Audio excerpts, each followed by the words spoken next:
آواز دھیمی رکھنا، ذرا احتیاط نرمی سے گفتگو کرنا اس میں، تو وہ سلسلہ وہ آپ کے پاس تھوڑا سا جو ہے نا، وہ مجھے لگتا ہے کہ تھوڑا نہیں کوئی نہیں ہے. دیکھیں ہم نے آپ سے کوئی سختی سے گفتگو میں کی ہے، میرے نام نہیں کہا نہیں میں کسی سے بھی نہیں کرتا. دیکھیں اب یہ دو وجہ یہ کہ ڈاکٹر ذاکر نائک سے کسی دیوبندی کو کیا تکلیف ہوگی؟ وہ تو ہندوؤں سے لڑ رہا ہے، وہ ایک ٹریک ہے. احمد دیدات کرسچن سے لڑ رہا ہے. ڈاکٹر اسرار تو ویسے ممی ڈیڈی باتیں کر رہے ہیں. اور آج میں یہ قرآن کی سنت ہے. قرآن پاک میں اللہ تبارک و تعالیٰ پر بھی اعتراض یہی ہوا تھا جو انجینئر صاحب پہ ہو رہا ہے. اتنی بڑی کتاب اور اس میں چھوٹی چھوٹی چیزوں کی مثالیں ہیں، مکڑی کی، مکھی کی. قرآن میں ہے نا کہ کافروں کے ایمان کی مثال مکڑی کے جالے کی سی ہے. تو کافروں نے اعتراض کیا کہ اتنی بڑی ہستی مکھی کی مثالیں دے رہا ہے. تو اللہ تعالیٰ نے کیا فرمایا؟ اللہ تعالیٰ اس بات سے آر محسوس نہیں کرتا کہ وہ مچھر کی مثال یا اس سے کسی حقیر چیز کی بیان کرے. کیوں؟ اس کا مقصد بات سمجھانا ہے. اچھا سپیکر وہ ہوتا ہے جس کے اندر یہ کمپیٹنسی ہو کہ وہ محاورے بھی بیان کر سکے، وہ اچھی مثالیں بھی دے سکے، وہ حکمت کی بات بھی کر سکے. یہ ساری چیزوں کو جمع کرے تاکہ اس کے آڈینس میں جتنے قسم کے لوگ ہیں وہ اس میں سے حصہ حاصل کریں. قرآن میں ہے نا ادعو الی سبیل ربک بالحکمہ والموعظۃ الحسنہ وجادلہم باللتی ہی احسن. حکمت سے بلانا ہے، اچھے بات سے بلانا ہے، اور مجادلہ بھی کرنا ہے. ڈبیٹ بھائی پھر غامدی کے سٹائل میں نہیں ہوتی ہے. ہاں ڈبیٹ پھر اسی سٹائل میں ہوتی ہے، منجی ٹھوکنے کے سٹائل میں. اچھا منجی ٹھوکنے کے سٹائل کی جو بات ہے یہ یعنی پنجابی میں محاورہ بولا جاتا ہے، یہ کوئی ولگر لینگویج نہیں ہے. اگر کسی کو یہ چیز پسند نہیں وہ دوسری چیز لے لے. مثلا آپ کو بتاؤں قرآن میں بھی ہر بندے کے ٹیسٹ کی چیز نہیں ہے. کسی کے لیے کوئی ٹیسٹ کی چیز ہے، کسی کے لیے آپ کچھ لوگ سنیں گے وہ کہتے ہیں جی قرآن سے ہم نے کسی نبی کا کوئی واقعہ سنا ہے. اچھا اب ان کے لیے اگر آپ اس کو کوئی قرآن میں سخت آیات بتائیں وہ کہے گا نہیں جی آپ کو رحمت کی آیات ڈسکس کریں. اس کا یہ مطلب نہیں کہ وہ آیات غلط ہے، وہ ان کی اپنی جگہ اہمیت موجود ہے. نبی علیہ السلام کی مبارک زندگی میں بھی اگر آپ دیکھیں تو بخاری مسلم میں حدیث ہے، ایک فاطمہ نامی عورت کی چوری کا مقدمہ لایا گیا اور لوگوں نے سفارش کی. نبی علیہ السلام کو اتنا غصہ آیا، آپ کا چہرہ انور سرخ ہو گیا. آپ نے مسجد میں ممبر لگایا اور کہا کہ تم سے اگلے لوگ اسی لیے برباد ہو گئے تھے کہ ان کے اشرافیہ کے لیے الگ قوانین ہوتے تھے. اچھا اب نبی علیہ السلام کو اگر آپ اس غصے کی حالت میں دیکھیں، نبی علیہ السلام جب غصے میں آتے تھے نا تو صحابہ کہتے ہیں آپ کا چہرہ ہو جاتا تھا سرخ اور یہاں ایک نس تھی جو باہر نکل آتی تھی. اگر میں آپ کی ویڈیو وہی وائرل کر دوں آج کی ڈیٹ میں تو کیا میں آپ کی پوری سیرت کا کریکٹر لوگوں کو بتا رہا ہوں گا؟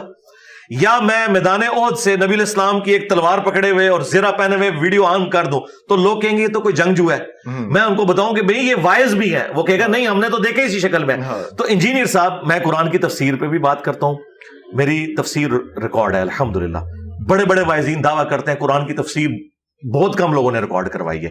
344 لیکچرز میں کرائی، اب میری 162 مزید ہو چکے ہیں، دوسری دفعہ ریکارڈنگ. اچھا میں تمام کرنٹ افیئرز پہ بولتا ہوں، اس کے بعد سائنٹیفک جتنے ایشوز ہیں، ایتھیسٹ کے کوسچن جن پہ علماء کو وہ سوال بھی سمجھ نہیں آتے، جواب تو دور کی بات، میں ان کو بھی ایڈریس کرتا ہوں، ہر فیلڈ میں بولتا ہوں. تو جسے جو چیز انٹرسٹ کی لگتی ہے وہ دیکھ لیں. بالکل ٹھیک ہے. میں صرف دوسرا کویسچن میں نے آپ کو بتایا تھا، پوچھا تھا کہ وہ اس طرف آؤں گا. وہ اس میں یہ مجھے لگتا ہے کہ آپ نے جتنی ریسرچ کی سارا کچھ کیا، ریسرچ پیپرز پہ بھی ہم آتے ہیں، لیکن ریسرچ سارا کچھ کیا، کچھ جب آپ ڈبیٹ شروع کرتے ہیں تو وہ ڈبیٹ کا جو کیٹیگری ہے، جن لوگ آپ کو بہت اوپر کے لیول پہ ہونا چاہیے تھا، آپ مجھے لگتا ہے کہ آپ الجھ جاتے ہیں ان آئی ڈونٹ نو، مجھے کہنا چاہیے کہ جو یوٹیوب کے جو باقی وہ اس لیول کے وہ مولوی حضرات ہیں نا، اس میں آپ یا علاقے اس میں وہ اس سے آپ کی ریسرچ اوپر جانی چاہیے. میری ریسرچ اوپر ہے، آپ کی ریسرچ جامعۃ الازہر تک جانی چاہیے، آپ کی ریسرچ باقی جگہوں تک پہنچنی چاہیے. جی پہنچی ہوئی ہے اللہ کے فضل سے. میں آپ کو بتاؤں لیکن ان لوگوں میں رہ کے آپ جو نا پھر جی میں آپ کا سوال آ گیا، میں اس کا جواب ریبٹل کرتا ہوں. اسے جامعہ ازہر میں، مدینہ یونیورسٹی میں، ام القریٰ یونیورسٹی میں میرے اسٹوڈنٹس ہیں جو وہاں سے ڈگریاں لے کے یہاں کے علم حاصل کر رہے ہیں ہماری ویڈیوز کی برکت سے. اب آپ آ گئے اوپر لیول. یہی بات تو اللہ کو بھی کی تھی نا کافروں نے کہ اللہ تو اتنا اوپر ہے، تو کیوں مکھی مچھر کی مثالیں بیان کرتا ہے؟ ٹھیک ہے، یہ کیوں بات کی؟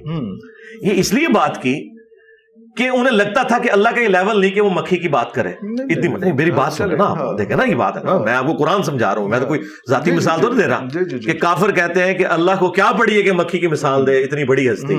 تو اللہ تعالیٰ نے کہا کہ اللہ تعالیٰ کوئی شرم محسوس نہیں کرتا کہ وہ مچھر کی مثال بیان کرے یا اس سے کم تر چیز کی. کیوں؟ اللہ ایک گڈ ٹیچر ہے. وہ اپنا پی ایچ ڈی لیول یا اس سے اوپر کا لیول نہیں دیکھ رہا, وہ دیکھے گا کہ میری بات ایک ریڑی باندھ نے بھی سننی ہے. ٹھیک ہے, جب میں بولتا ہوں نا منجی ٹھوک دی, تو 80% مسلمانوں کو یہ لینگویج سمجھ آتی ہے. آپ مجھے 20% کا لیڈر بنانا چاہتے ہیں, ان کا تو میں پہلے ہوں, ان کے لیے تو میرا انجینئر ہونا اور میرا سائنٹیفک فیکٹس پہ بولنا ہی ان کے لیے کافی ہو جاتا ہے. لیکن جس طرح اللہ تعالیٰ پبلک کے لیول پہ اتر کے مکھی اور مچھر کی مثال بیان کرتا ہے نا, تاکہ ان کو کامن مثال, یہ میری ریکوائرمنٹ ہے. اب آگے علماء کا, چونکہ ہمارے کمپیٹیٹر میرے بھائی کوئی کرکٹ کا پلیئر, اسکواش کا پلیئر تو نہیں ہوگا, میرا کمپیٹیٹر وہی ہوگا جو اسکالرز ہیں اور ان مسندوں میں بیٹھے ہوئے ہیں. اور جب وہ مجھے قادیانی کہہ کے ونریبل کریں گے تو آپ کیا سمجھتے ہیں میں خاموش بیٹھوں گا؟ نہیں, اس لیے کہ بھائی انہوں نے کروڑوں لوگ آپ کے اوپر چڑھا دیے ہیں. پاکستان میں آپ کسی کو قادیانی کہہ دیں, وہ بندہ گھر سے باہر نہیں نکل سکتا. یہ تو میری ہمت ہے نا کہ میں نے ان کو جواب بھی دیا. میں نے چشتی رسول اللہ, تھانوی رسول اللہ کی کتابوں سے نکالا اور ان کا مقدمہ میں نے انہی کے اوپر الٹ دیا. یہ جناب محترم فرما رہے ہیں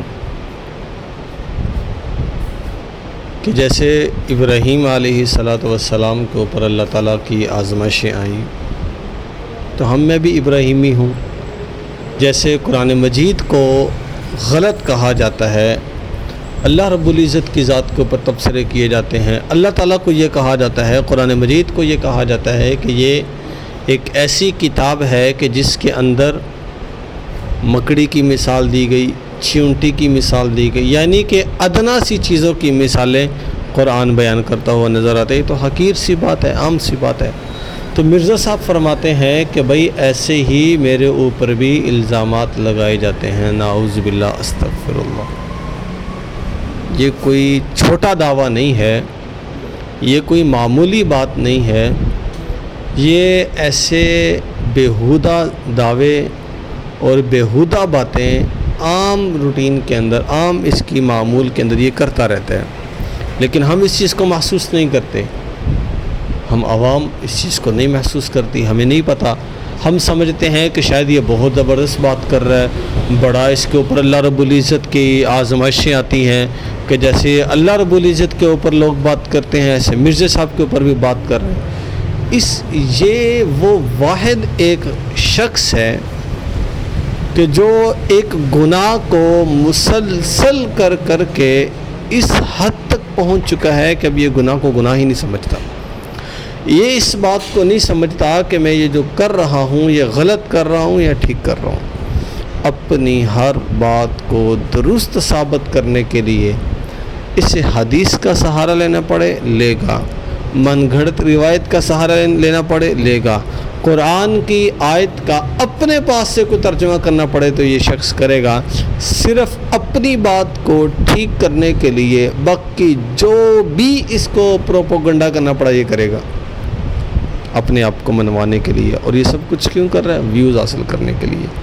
جیسے پوڈ کاسٹ کے اندر بہت سارے لوگوں نے اس کی دھجیاں اڑائی ہیں. اب آپ مجھے بتائیں, آسان سی بات ہے, ایک اینکر اس کے پاس اگر آتا ہے, اسے پوڈ کاسٹ کا کہتا ہے, تو یہ فوراً تیار ہو جاتا ہے. کیوں؟ کیونکہ اس اینکر کے پاس دینی معلومات کم ہیں, اس لیے کہ اس اینکر کو دلائل کی دنیا سے وابستگی نہیں ہے, کیونکہ وہ اینکر ٹھیک طریقے سے اس کی بات کا جواب نہیں دے سکتا, فوراً تیار ہو جاتا ہے.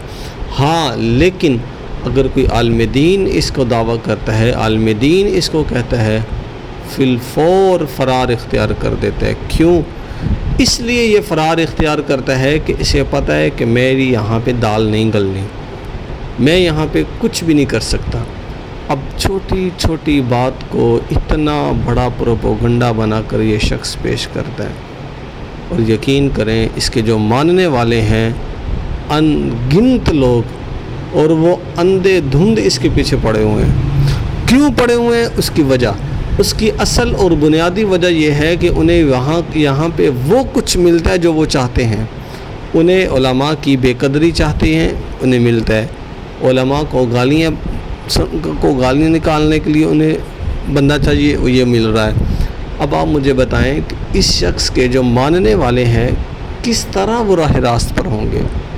او بھائی, جو لوگ دین کے غدار بنے ہوں, والدین کے نافرمان بنے ہوں, ماں باپ کو تکلیف دینے والے بنے ہوں, وہ امت کے لیے راحتیں پیدا کریں، یہ بات ان ذالک لمن عزم الامور کے قبیل میں سے بہت مشکل ہے یہ بات۔ اس کا جو طالب علم ہے وہ اخلاق کا پیکر نہیں ہوگا، اس سے سیکھنے والا جو ہے وہ حضور صلی اللہ علیہ وسلم کی سیرت کے اوپر زندگی گزارنے والا نہیں ہوگا۔